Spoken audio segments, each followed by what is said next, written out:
Hello, this is Noreen from Joy Cards and welcome to my YouTube channel. Yay! For more of my Stampin' Up! Card videos, please like and subscribe, hit that little bell, and you'll be notified when my videos release. So now let's go make a card. Hello everybody! Today I'm going to be going over Tulip Fields, and then on Thursday, which is 4 days from now, I will do some cards with this. But I want to show you this first. I think it's important that you actually kind of do this so you get more creative ideas and, you know, really utilize the stamp, the die, and the paper to its max.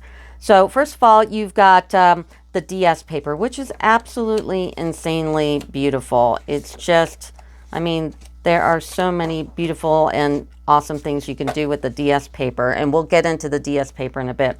Also the dies, when I do my dies, so these magnets I get on scrapbook.com. In the description of my video, there's a link to it. I don't get monetized for it, so it's just a link directly to get these magnets, so if you're interested. And when I get my new stamp set, I take the piece that it comes in, you know, I pull it off the paper, and then I take the flap of its envelope and I take some packing tape and I tape it down. I leave the description of everything here. It also tells you how many dies there are, and that's really important when you're using a lot of dies. And when you're cutting out your pieces, you definitely need to know how many dies here, because you can easily lose like one of these totally. So that's what I suggest doing. And then these all nicely fit in their envelope like so. Also, you've got the stamps. Let's go over the stamps. And by the way, these all coordinate with flowering tulips as well. And all the links are in the description of my video. So if you just click on a link, you can place an order for these on my Stampin' Up! Site.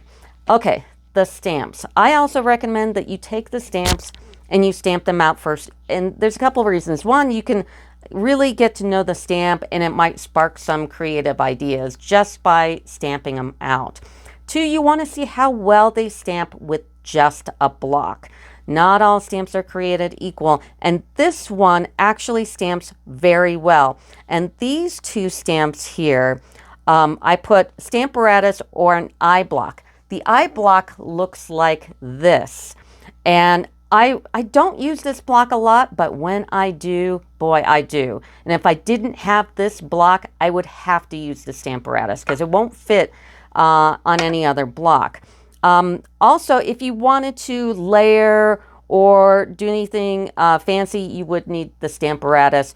Or if you're using a light color and you just want to make sure it gets dark enough, the Stamparatus is the way you want to go. But these are stamped out with a block and they did pretty darn well. So I was very surprised, because anything that's long and big, generally you're going to have to use a Stamparatus because it's just too big to really make sure that you got the ink all the way on the stamp. And you know, anyway, so the Stamparatus or the eye block.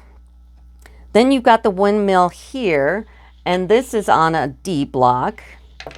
The tree is on a C block. This little stamp, I thought at first it was another cloud, but it's not. It's the trees going far off. So like this whole section here is great if you just stamped it. And this goes on a little A block. And then you've got your clouds, and they go on an A and a B block. And then this one that looks like almost like a Christmas tree, huh? And this one is an example if you want to use your Stamparatus or the E block.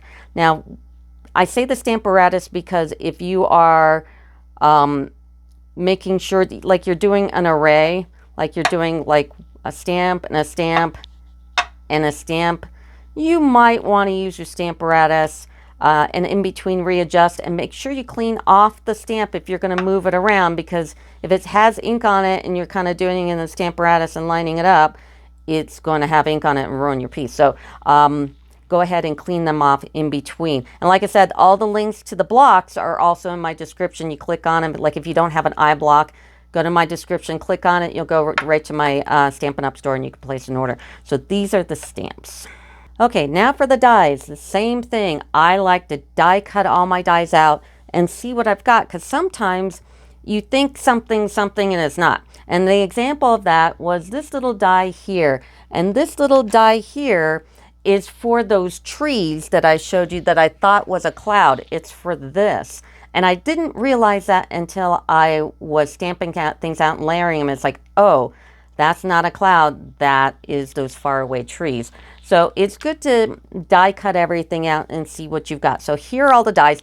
These 4 fences here are exactly the same. They just gave you a lot because if you make a fence line. So the windmill layers, fence, and then you get down to these 5 here, and they are the ones that get stamped. So there's a stamp for this one. There's a stamp for the big cloud and the small cloud, the faraway tree, and the tree. And then the only die that layers is this one. Actually, there is another one that you can layer, and what you can do is take the windmill part of the windmill and cut all this off and layer this on top. So I'm going to go ahead and grab my silicone craft sheet and just snail this up, and I'm going to place it on there, and you can see what it looks like in a moment. And that's what that looks like layered. So that'll layer if you cut these off. These naturally layer. And then, so there's no stamp set for this, but you can color these little tulips here. These are really pretty. So let's go ahead and show you what I can do with the DS paper.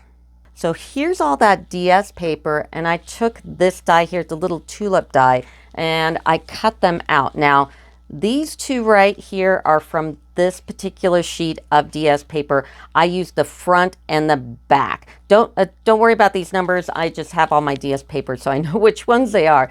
So that one is that. And then number 2 is only the front and back of this one here. This one, it doesn't look so great when you die cut it with the little tulip, so I did not include that. So that's the second one. And then the third one is this DS paper with the grid lines on it. And I did do the back. So this is the grid line right here. It doesn't look too bad. And the reason why I cut so many of these out is because it has purple, light purple, red, orange, yellow. So there's a whole bunch of them. And they're actually rather pretty. And even though they're crossing over some green, it just looks like there's leaves with it. So it's actually kind of cool. Number 4 looks like this DS paper, the one with the blue, white, and pink sky on it. And then on the back, those big tulips. Now, the big tulips didn't look too good because there's too much blue and green in it. So it didn't look as well as like the backs of the other ones. So this, I grabbed more of the bluer part of the paper, and this one more of the cloud part of the paper. So the positioning on the paper will also change. And then this one, the 5th one I made here was from this DS paper, and I took the front and the back, and you know, you can get all kinds of different variations of color just by positioning it on there. And then number 6 is from this DS paper, and I used the front and the back, and this actually looks pretty cute. Even this side, I didn't think the polka dots would look good, but they actually do. So this is from that one.